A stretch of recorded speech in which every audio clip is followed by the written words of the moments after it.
Welcome Home Radio Podcast. Are you looking to buy or sell your home? Our team is here with answers to guide you through the buying and selling process. We encourage you to ask questions. Please comment on this show or visit us at welcomehomeradio.net for more information. Bringing real estate, lending, and education together in one place, and to help you make the right home decision for you and your family.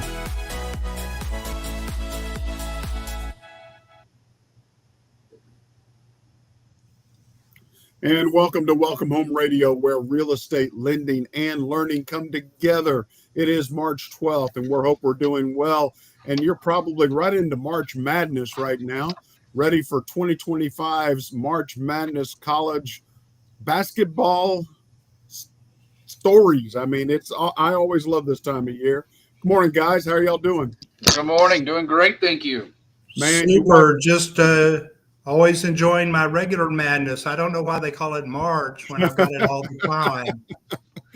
Well, congratulations on your surgery, sir. Glad you came through it so well. We're thrilled for you.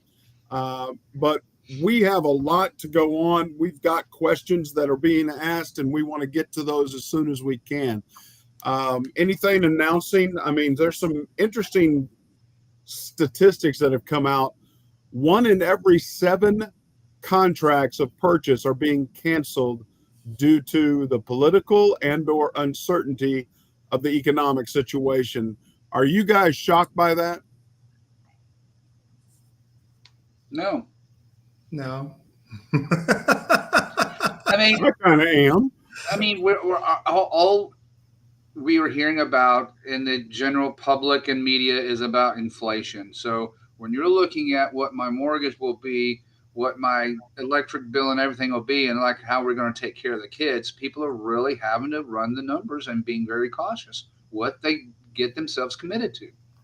Yeah, that's very true. I think the other side of that coin also is that the last time where people were buying with 2%, 3% interest rates, even when they went up to 7%, a lot of the building community, they didn't realize the builder could pass on their costs to them. So they started with a $300,000 house back 3 years ago and ended up with a $450,000 house. Today, the consumer's smarter about signing these contracts and says, look, if it's $500 now, we cut off wood from Canada, the major impact that's going to have is an increased cost to me.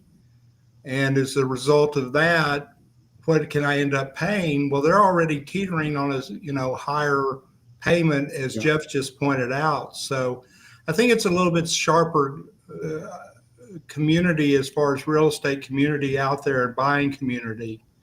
And that's part of that challenge with home builders. It was interesting that also the other statistic I wanted to bring up is the first-time home buyer age has gone up nearly 5 years. Wow, Our average I didn't know that. first-time home buyer age is 38 years old. Whoa. It was 33. And so you add on that 40-year mortgage it takes them to qualify. That means their house will be paid off when they're 78. Good deal. Hey, well, we're in the process of doing You Ask, and we've got some questions to ask. So let me get to it. Our first one here today. My wife and I are divorcing.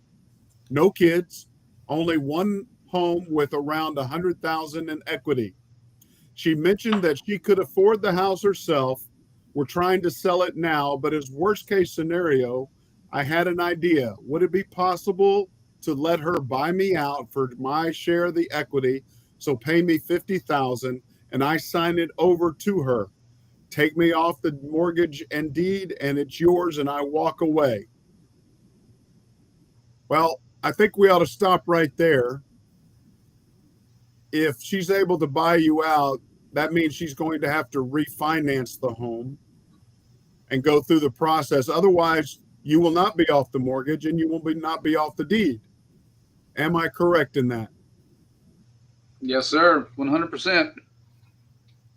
Absolutely. It's not just a handover of some cash and a smile of all the best in your next adventure. There's a little more involved to it than that. Well, and that's what I want to make sure. they even go on and say, well, after the sale, the splitting equity out, I probably only get 30,000. So this might do me better if she buys me out. But if she has the cash to do that, she has the cash to refinance and take them off the mortgage and deed. That's the only way he or she can clear his name off of that, is by going through a refinance, especially title, deed, as well as responsibility for the mortgage. There's twofold to that. One, you'll answer in that, Blair, as far as first, she can afford the home, but she has to qualify first, right? Yep, she has to qualify. Saying, I know I can afford our monthly payment, but you have to qualify, because now you're qualifying on your own income, we're assuming, because they're splitting up. The other thing I would advise is make sure they discuss that with you, because or anyone involved with the process, because you don't. Here's the thing that becomes a little more cumbersome. If you go to the courthouse and have filed for your divorce, if you've started that process with the courthouse, then it totally changes up how the closing process on your property will be, because now the court is involved. We'd have to have a letter of approval for what this couple is referring to in their split. So you either want to wait till do it beforehand, get it done, then go file, or you're going to wait till the very end. Otherwise, as a title entity, and probably you as well, Blair, as far as the lender, you would need the courts to then say, here's what everyone's agreeing to on the split of the equity. Well, just because the court, and Tom, jump in here, just because the court says, okay, this is a deal, go forward, the mortgage lender has to approve her ability to refinance.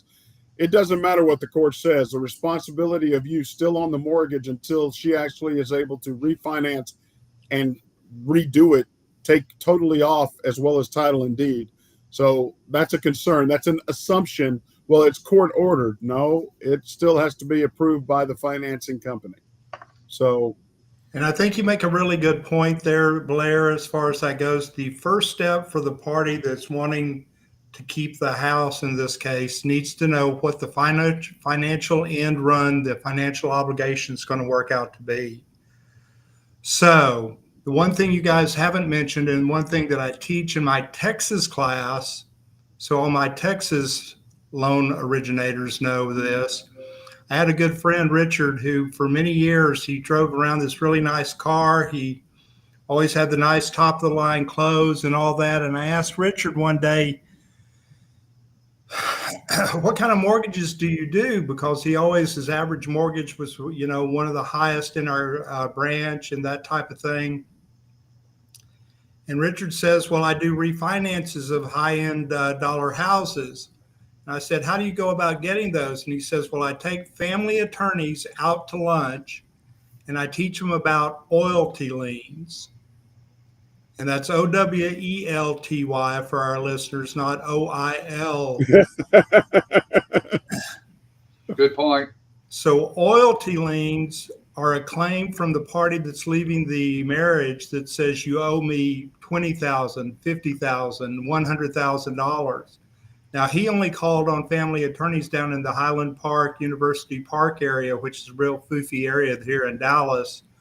And so his average loan amount was always huge as far as that goes. But the point to make here is that the oilty lien needs to be properly filed as of record, and then that becomes public information that makes it easy for the title company to go and refinance the property to pay that off, because that can go up to a 95% loan to value, and it's not considered cash out. That's another important aspect of oilty liens. So oilty liens are the real solution here, but unfortunately, most family attorneys don't realize the math part of this and don't do these things because they don't understand what they're supposed to be doing in order to facilitate the divorce and allow somebody to get off the note. They refinance both notes together. They qualify for one loan. It's now a first and a second lien. The first lien that was there and the second lien that was placed on there, the oilty lien. And they're able to refinance it like any type of standard refinance circumstance. Wow.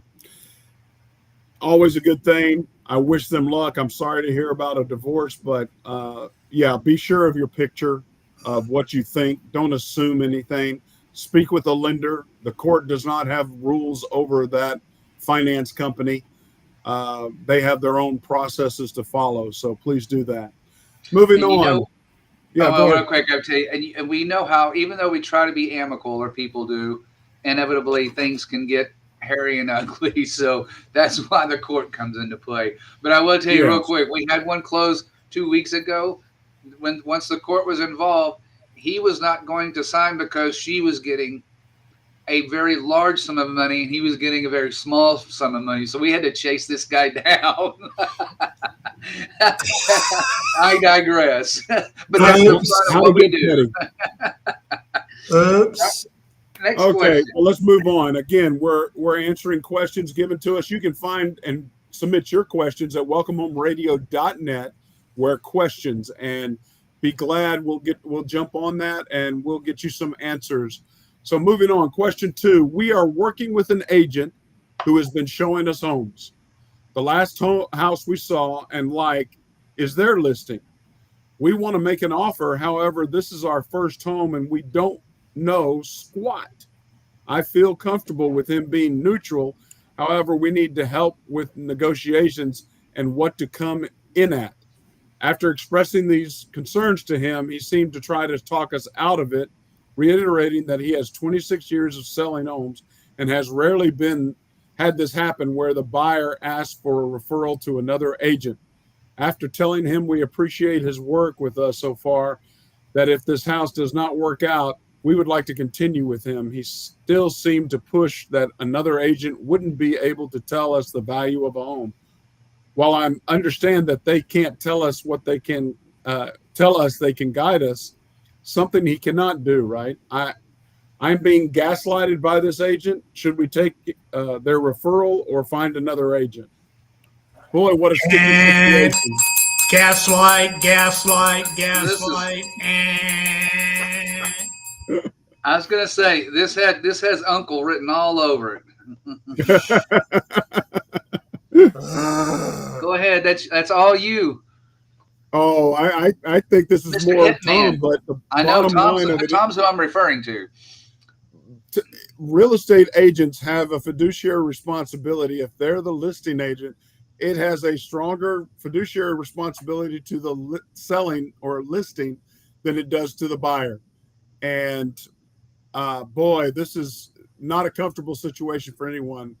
I would say get out, find another one, get a referring agent. I can't believe they say that other agent can't give a value of a home. I mean, Tom, have you seen this before? Yeah.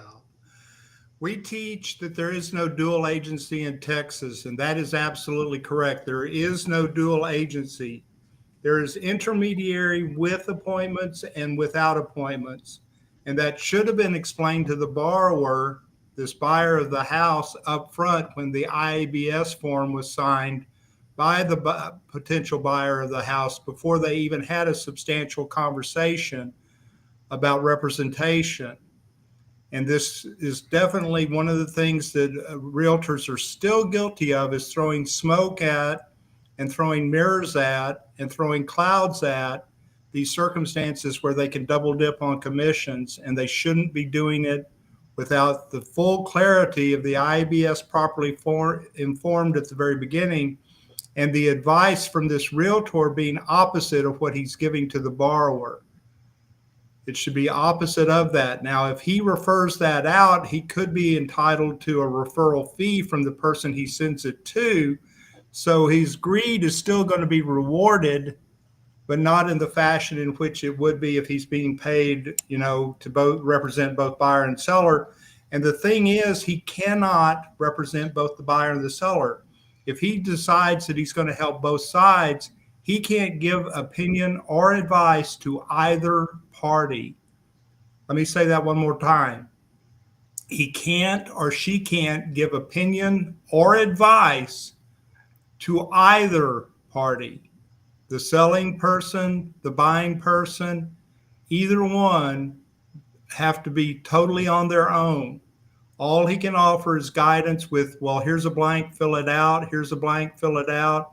Here's a situation as far as what's coming up, what you've signed. You need to complete the inspection. You're on your own to go get it. Da, da, da, da, da. Opinion and advice go out the door when you try to represent both sides. And this is extremely frowned upon in the state of Texas, even though we still see it operating from time to time, this representation without the intermediary part, with the intermediary without appointments is what they call it. We still see it in East Texas, West Texas from time to time. It's still an applicable situation where it happens, but it is totally 100% frowned upon. And it's one of the major situations as far as remediation and mediation and arguments that come up with closing. This person, we paid him, but we didn't get any representation. Well, Joe Bob's my second cousin, twice removed, and I trust him. Yeah, perfect example. When you get into business arrangements and money, don't trust your sister, your mother, your brother, anybody. But I do have a question, Tom. I do have a question for you. If I'm this buyer in this scenario, you can submit it at welcomehomeradio.net, Jeff. Give me a minute. No, I signed a buyer. You're the agent in this scenario. I'm the buyer. You show me this home, but I just signed a buyer's rep agreement with you. And now you have a listing contract. You did or did not? I did. So now I have an agreement with you as the buyer side. You show me your listing, and I love the house. Because that really gets us but the most important part of his question. Okay, try the important part again. The important part of the question is, I signed a buyer's rep agreement with you. Now I'm looking at your listing, and I love it. But you have a listing contract already signed, and I have a buyer's rep agreement signed. So we can just continue that buyer's rep agreement if I want to put an offer on your listing? Well, the IBS, again, should have been explained before they signed the buyer's rep. And in the buyer's rep, it has accommodations for what if, and that's a what if situation. Okay. So that should have been agreed upon before that ever happened. And all parties should understand what it would entail if I start showing you my own listings, what's going to entail. Do I have, and your broker dictates this, by the way. So if there's ever a question for us as consumers going into a deal, going to the broker first and foremost should be the ultimate end answer for what I should be asking. Because my agent that's representing me represents the approaches that their broker takes, and they have to comply with that, even though they're independent contractors. Well, I'm an independent contractor. My broker doesn't tell me anything. That should never come out of an agent's mouth, ever. You need a new broker. Yeah, well, you need a new agent, because if your broker probably has told you what to do and has given you a policy and procedure to be a broker. They understand they could lose their broker's license for not giving you guidance. They're supposed to provide training or direction. They don't have to give you training per se, but they have to give you the specific directions. And again, Jeff, that's such a good question, simply because all this is done in writing in advance nowadays. So the people that are buyer's reps, the people that are representing you as a buyer's agent, should ultimately and absolutely be educators. And I don't just come from the educator standpoint, but Uncle Blair's an educator. Jeff, I know you're an educator. We're all educators out there. If we don't take time to go through this with our people that are buying properties, then they get short shrift. And some people don't have the patience to listen to all this ADHD stuff, but sometimes you just have to take them by the shoulders, like I do with my sons, and I say, look at me, listen. That's my hands out there. You need to hold up a Google. You need to hold very up thin shoulders, but you need to hold up a Google screen and get their attention that way, because they trust so much the internet and not direct conversation. Mm-hmm. It's the truth. It is hard. I think we've let them be aware that you cannot have a realtor trying to work both sides successfully, that you are being slighted in some way for that. So you have your rights, and canceling that contract or canceling. And Blair, while you're frozen here and you're listening to what we have to say, you might turn your mic up just a little bit because I'm having a little difficulty with hearing you. I think that's I've because turned he's my mic laptop up. mic. It's his laptop mic that's taking over right now. So, Can you hear me now? Can you hear me now? A little bit better. Okay, let's move on to our next question, our final one for this venue. Just need to vent. We submitted a full asking price offer on the property that had been on the market for 6 days.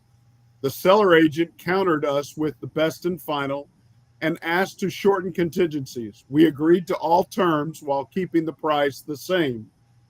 Then out of nowhere, the agent comes back and says the seller went with another offer.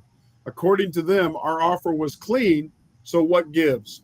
If they had a better offer, why did they counter with us at all? Now they're saying I can be kept informed if this one falls through. It feels like a total waste of time. Were we just being used as leverage? Maybe. That's what I was saying. That's why it's called negotiation. And you'll never know.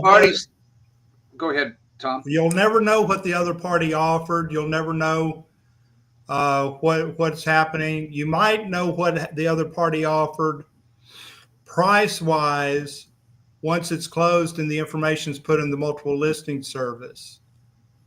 But during the course of the action, you don't know if they offered $50,000 more than yours. And so, again, there's no way you would have known that. If you were buying a house down in Austin 4 years ago, 3 years ago, all those Muscovites moving from California that are now unemployed, all those people that came out here and were throwing $300,000, $500,000, $700,000 on top of the asking price to buy a property because they were cash rich, those people you compete with and you don't realize you're competing with those people in a negotiation situation.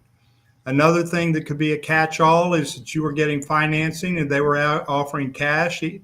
Then you might even find out you lost to a lower bid. But somebody with cash, oftentimes cash will be king sometimes. And even though you remove some contingencies, they could be closing 2 weeks in front of you. That's a big deal too. You know, that timing aspect. That's a huge deal. And when they close 2 weeks in front of you and they let them lease back for 2 weeks or a month or something like that. So there's all these unknowns when you negotiate as far as real estate. That's why the counter offer from the listing agent said best offer needs to be submitted by 5 o'clock on Sunday. You go sit down, you think, well, what would make this better? Well, I'm going to have to put $25,000 down on the property, or I'm going to put $50,000 down on the property. Why don't I just write my earnest money check for $25,000 or $50,000? That catches the eye of sellers oftentimes more so. And I find myself as an investor, because I do that, I often win bids that are otherwise not as strong as my bid simply because they'll see a $25,000 earnest money check, thinking that they'll get it no matter what.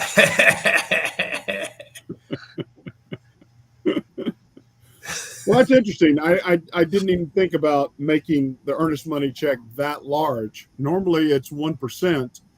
I've seen 2 and 3, but I've never seen, an overage like that. So that's an interesting play. I can tell you it works very well. It does. Or non-refundable. We received some of those. It's like, here you go. You accept this. We're rolling with it. How serious are you, right? That's what you said, Tom. Sit down before that deadline and know just how serious are we. Well, this has been great. Appreciate the questions. Keep them coming, please. Find us again at welcomehomeradio.net. Questions. submit your questions. We'll get them to on the next show. I hope you have a great rest of your week. And boy, I'm looking forward to March Madness. This is going to be this is finals week for all the SEC, Big 12, Big 10, ACC. A lot of great games on the end of this week, but I'm excited about it. So y'all take care. God bless. Well, and I'm looking forward to April and May Madness. So, For you, that's the rest of the year, I think, Tom. That's well, normal. okay, it's 2025 Madness. It's normal. Yeah, there you go. Y'all take care. Y'all have a good one. Welcome Home Radio production provided by Lunatic Digital. Check the listing of this podcast for the links to our sponsors. And don't forget to like, share, and follow us on social media. Visit welcomehomeradio.net for more information.